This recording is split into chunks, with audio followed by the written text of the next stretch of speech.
கல்லூரிக்கு வந்துட்டேன்னா பக்கத்துல இருக்க பொண்ணு தெரியாத சாப்பாடு எடுத்து சாப்பிடுவோம். இதெல்லாம் சின்ன சின்ன இது.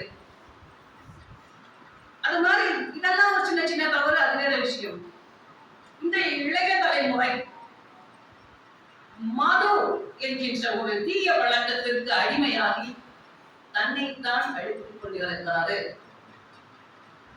பெண்களும் கூட அதை செய்கிறார்கள் என்று நாம் பார்க்கிறோம். இணையத்துல எல்லாம் பார்க்கும்போது அதெல்லாம் பார்க்கிறோம். காந்தியடிகள் அந்த பழக்கம், மது புகைப்பிடி பழக்கம் அவருக்கு இருந்தது.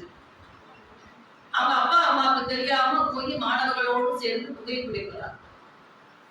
ஒரு கட்டத்துல புகை பிடிக்கிறதுக்கு அவருக்கு காசு இல்லை. போய் அவங்க அண்ணன் கையில இருக்கிற தங்க காப்புல இருந்து வெட்டி வந்து திருடுற பழக்கம் வந்தது. அவர் பாலகர் பருவம். நம்ம எல்லாம் குழந்தை திருமணங்கள், திருமணத்துக்கு ஒரு 12 வயசு 13 வயசுல திருமணம் நடந்திருக்கலாம். அப்ப அதுக்கும் முன்னாடி குழந்தையா இருக்கும் போது அதை கட் பண்ணிட்டு போயிட்டாரு. அப்ப மதுவின் புகையை பிடித்த என்கிற ஒரு பழக்கத்திற்கு அவர் தன்னை அடிமைப்படுத்திக் கொண்டார். ஒரு கட்டத்துல அவருக்கு மனசு உறுத்திக்கிட்டே இருக்கு, நான் தப்பு பண்ணிட்டேன், ஐயோ நம்ம அப்பா அம்மாவுக்கு நம்ம ஒரு துரோகம் செய்யறோமே, ஒரு மனச்சாட்சிக்கு விரோதமாக நாம் நடந்து கொள்கிறோமே அப்படின்னு சொல்லிட்டு அவங்க அப்பாவுக்கு முடியாம போயிடுச்சு. காந்தியடிகளுடைய அப்பாவுக்கு ரொம்ப ஒரு படுத்த படுக்கையாக இருந்து கொண்டிருக்கிறார். தன்னுடைய நேரடியா போய் சொல்றதுக்கு நான் தப்பு பண்ணிட்டேன் நேரடியா சொல்றதுக்கு யாருக்குமே என்ன இல்லை, பயம், திட்டுவாங்க, எப்படி பேசுவாங்கன்றது தெரியாது. அதனால ஒரு காகிதத்தில் எழுதி கொண்டு போய் அவங்க அப்பா கிட்ட கொடுக்குறாரு. அவ்வளவு நேரம் படுத்திருந்த அவங்க அப்பா, கட்டில படுத்திருந்த அவங்க அப்பா இப்படியே எந்திரிச்சு அந்த கடிதத்தை நான் மாதிரி தப்பு பண்ணிட்டேங்களா, என்னை மன்னித்துக் கொள்ளுங்கள், இது போன்ற தவறுகளை நான் செய்ய மாட்டேன் அப்படின்னு சொல்லி எழுத கடிதத்தை பார்த்து அவருடைய தந்தையுடைய கண்களுக்கு நீர் சொல்கிறது. அதை பார்த்து அவர்கள் மகாத்மா காந்தியடிகளுடைய கண்களிலும் கண்ணீர் சொல்கிறது. அன்று முடிவு செய்தவர், எந்த ஒரு காலத்திலும் தீய பழக்கங்களுக்கு நான் அடிமையாக மாட்டேன் என்ற முடிவை எடுத்து அதிலிருந்து தன்னுடைய தீய பழக்கங்களை எல்லாம் சொல்லிட்டார். நீங்க எல்லாம் நம்மளும் சொல்லுவோம், நாங்களும் ப்ராமிஸ் பண்ணுவோம்ல, அதை செய்ய மாட்டோம், இதை செய்ய மாட்டோம். ப்ராமிஸ் பண்ணுவது முக்கியமல்ல, மன்னிப்பை கேட்பது முக்கியமல்ல, அந்த மன்னிப்பை கடைசி வரை கடைபிடிப்பது என்பது ஒரு அவசியமான ஒன்று. அதை இளைஞர்களுக்கான வழிகாட்டியாக மகாத்மா காந்தியடிகள் தன்னுடைய வாழ்க்கையின் மூலமாக உணர்த்தியிருக்கிறார். முடிந்த அளவு நீங்கள் முயற்சி செய்யுங்கள், நாங்களும் முயற்சி செய்கிறோம். அடுத்து ஒரு ஆன்மீகவாதி. காந்தியடிகள் என்பவர் ஆன்மீகவாதி. ஆன்மீகவாதி அப்படின்னா நம்ம எல்லா மதங்களையும் ஒன்றாக பார்த்தோம்.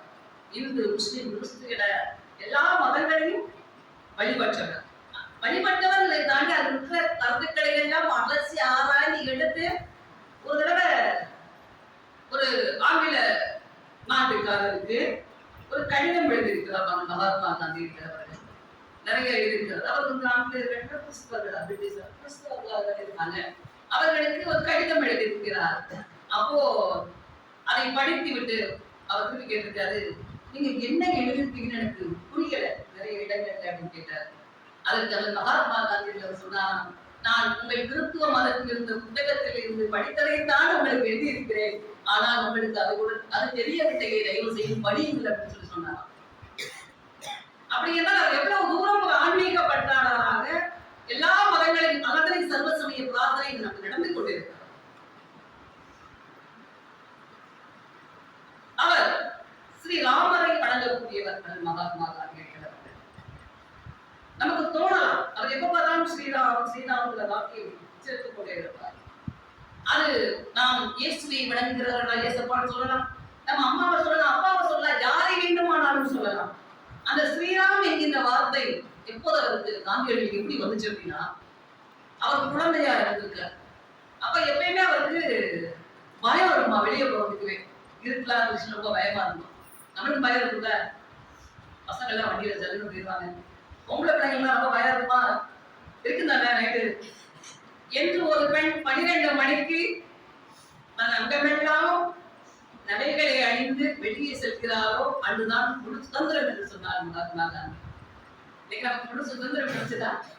நாங்களாம் நகையே போறது இல்லையே, எங்கெல்லாம் நகை விலை ஏறி போச்சு அப்படிங்கிற எண்ணம் நமக்கு எல்லாம் வரும். உண்மைதானே? ஆனாலும் அதுக்கு நிறைய நமக்கு தனியாக செல்லக்கூடிய பயமின்றி செல்லக்கூடிய வகையில் நமக்கான அரசாங்கம் அரசு என்ன பண்ணியிருக்கு, காவலன்னா இந்த மாதிரி நிறைய இதெல்லாம் நமக்கு கொடுத்துருக்கு. பயப்படவே தேவையில்லை. எந்த இடத்துல உடனே சிசிடிவி கேமராஸ் நிறைய வந்துச்சு. நிறைய மாற்றங்கள் நமக்கு சமுதாயத்தில் ஏற்பட்டு இருக்கிறது. அப்ப காந்தி இந்த அவருடைய வாழ்க்கையில் நடந்த சம்பவத்துக்கு எப்படி அவர் ஸ்ரீராம ஜெயந்தால் இருக்கப்பட்டார் அப்படின்னு ரொம்ப பயந்துட்டு போவாராம். அப்போ காந்தியடிகளுடைய வீட்டில் ஒரு வேலைக்காரமா இருந்தாங்க, ரம்பான் அவங்க பேர்.